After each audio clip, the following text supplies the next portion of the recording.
নিজের থেকে দুর্বলের সাথে যিনি সন্ধি করেন তিনি দয়াবান। একটা যুদ্ধ আপনার একাধিক শত্রু তৈরি করতে পারে, কিন্তু একটা মীমাংসা আপনাকে একটা বন্ধু দিতে পারে। তাই হাতের মুঠো তখনই শক্ত করুন যখন যুদ্ধ এড়ানো অসম্ভব হয়ে পড়ে, নয়তো হাত বাড়িয়ে হাত মেলান, কারণ মিলনে যে সুখ যাতনায় তা নেই। রাধা রাধা।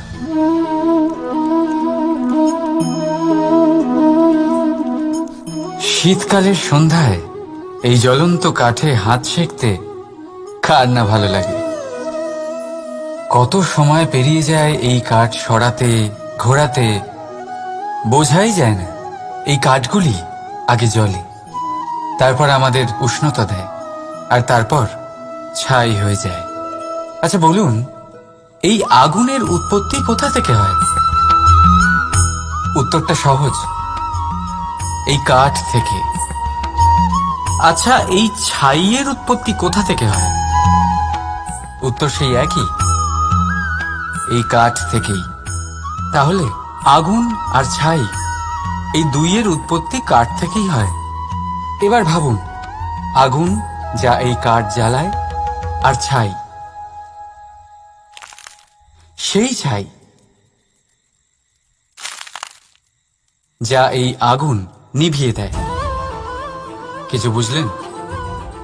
আপনার শক্তি আপনার ভেতরেই উৎপন্ন হয়, আর আপনার অন্তরের ক্ষতিকর সেই ছাই, সেটাও আপনার ভেতরেই উৎপন্ন হয়। তাই নিজের ভিতরের উজ্জ্বলতা দিয়ে এই সংসারকে আলোকিত করতে চান, নাকি নিজের ভেতরের আধার বার করে এই সংসারে অন্ধকার আনতে চান? সিদ্ধান্ত আপনার। রাধা রাধা। জল জলই পৃথিবীতে বেঁচে থাকার জন্য আবশ্যক তো বটেই, কিন্তু এই জল আমাদের একটা অত্যন্ত গুরুত্বপূর্ণ শিক্ষা প্রদান করে। কখনো এই জলকে দেখেছেন?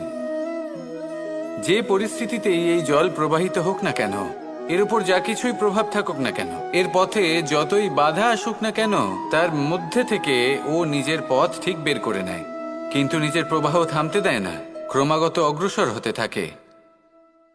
সেরকমই একটা শিক্ষা যেটা আমরা জল থেকে পেয়ে থাকি, তা হলো এটা: আমরা যখন জলের দিকে তাকাই তখন আমরা নিজের প্রতিবিম্ব দেখি, স্পষ্টভাবে দেখতে পাই।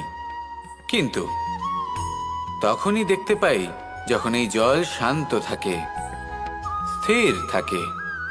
যদি এই জল অশান্ত হয়ে থাকে, স্থির না হয়, তাহলে আমরা এতে নিজের প্রতিবিম্ব দেখতে পাই না।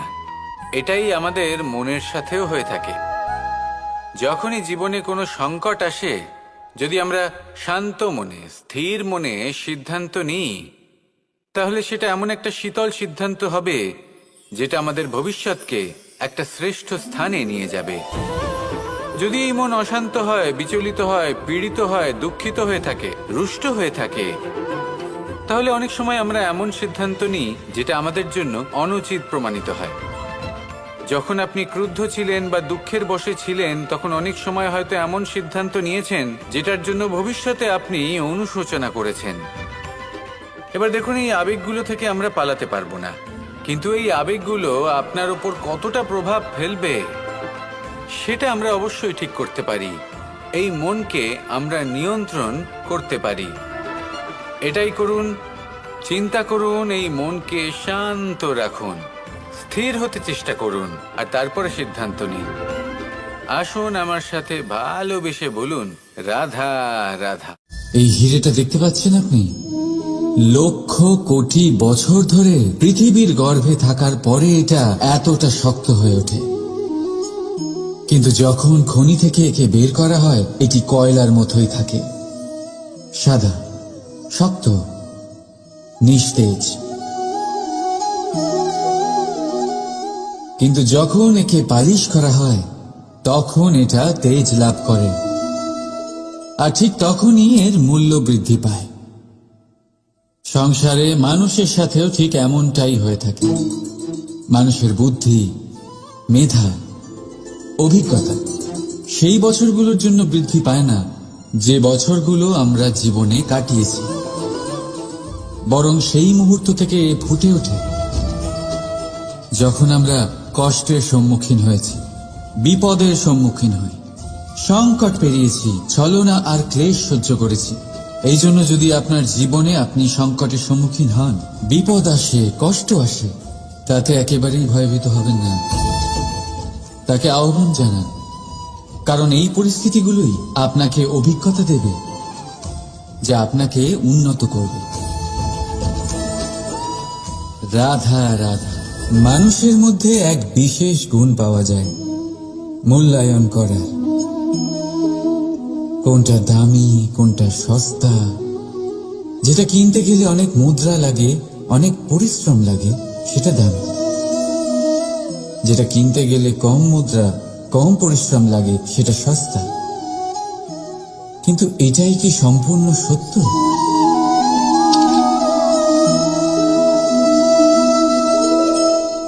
এখন আপনার সামনে একটা পাত্র আছে যাতে জল ভরা আছে, আর একটা সোনার মুদ্রা। বলুন, এই দুই বস্তুর মধ্যে বেশি দামি কোনটা? আপনি বলবেন সোজা ব্যাপার, সোনার মুদ্রাই বেশি দামি হবে। এই সোনার মুদ্রা দিয়ে আপনি এরম অনেক জলের পাত্র কিনতে পারবেন। চলুন, ঠিক আছে। এবার ভাবুন, আপনি যদি কোনো মরুভূমির মাঝে আটকে পড়েন, তৃষ্ণায় কাতর আপনি, তখন কোনটা দামি হবে? তখন তো আপনি এই এক ঢোক জলের জন্য নিজের সারা জীবনের উপার্জন, যা আপনি আয় করেছেন, সব দিতে রাজি হয়ে যাবেন। মনে রাখবেন, জীবনে দামি বা সস্তা বস্তু না, পরিস্থিতি হয়। আর প্রয়োজনে যা কাজে আসে, তার থেকে অমূল্য এই সংসারে আর কিচ্ছু নেই। রাধা অগ্নি। জীবনে খুব মহত্বপূর্ণ হয় এই অগ্নি। এই অগ্নি উজ্জ্বলতা হয়ে আমাদের জীবিত রাখে। কিন্তু ভাবুন, যদি এই উজ্জ্বলতা ক্রোধের অগ্নি হয়ে দিগ্ভ্রষ্ট হয়, তাহলে কি হবে? একটা ছোট পাতা দিয়ে শুরু করে গোটা বনকে ছারখার করে দিতে পারে। ঠিক সেরকমই মানুষের ক্রোধের আগুনও অন্যদের তো ভস্ম করেই, কিন্তু তার পূর্বে স্বয়ং নিজেকেই ভস্ম করে দেয়। তাহলে কি করা যায়?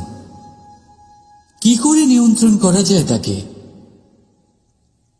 উত্তর হলো, তাতে জল ঢেলে দিয়ে, জলের মতো বইতে দিই নাকি। ঠিক সেইভাবে যেমন সূর্য নিজের অগ্নিকে তেজ বানিয়ে আপনার কাছে পৌঁছে দেয়। এটাই পার্থক্য সূর্যের অগ্নি আর ক্রোধের অগ্নির মধ্যে। সূর্যের অগ্নি বিচ্ছুরিত হয়ে প্রতিফলিত হয়ে আসে, আর সেই জন্যই তাকে তেজ বলা হয়। অন্যদিকে আমাদের ক্রোধের আগুনের কোনো সীমাই থাকে না। তাহলে নিজের অন্তরের শক্তিকে ক্রোধের আগুন বানিয়ে জ্বালাতে চান, নাকি উজ্জ্বলতা বানিয়ে বিস্তারিত করতে চান? সিদ্ধান্ত আপনার। রাধা রাধা। সংসারে সব থেকে কঠিন কাজ কি? কেউ বলবেন পর্বত আরোহণ করা, কেউ বলবেন সাঁতার কাটা, কেউ বলবেন আকাশে ওড়া। কিন্তু বাস্তবে সত্যি কি এগুলি কঠিন? আসলে যদি দেখা যায় তো এগুলি কিছুটা আলাদা। যে কাজ আমরা করতে অভ্যস্ত নই, আমরা তাকে কঠিন ভেবে নিই।